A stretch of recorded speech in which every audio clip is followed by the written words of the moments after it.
Mari Pichqueche, Chumleimon. Hola niñas y niños, ¿cómo están hoy día? Saben que acá estoy con una amiguita mía hablando de los juegos de niñas y niños.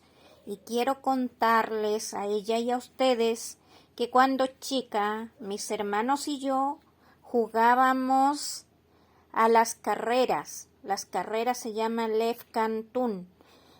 Y a ella yo la llamo Wanglen porque nos gustaba mirar las estrellas fugaces. Hay estrellas que corren en el cielo, Pichiqueche, y las niñas y niños podemos jugar a correr en la tierra. Así obtenemos el bienestar, el comefelen, y con el corazón contento, ayucle y piuque.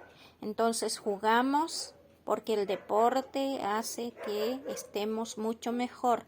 Y el Lef Cantún tenía algunas situaciones de destreza como saltar un tronco, como trepar a un árbol y llegar al punto que marcábamos como la meta final para llegar. Entonces, en algún momento vamos a jugar en el Jardín Pichqueche, espero prontamente sea así, y me despido con mi amiga Wanglen, deseándoles lo mejor, que estén muy bien, Peucayal, Mañum.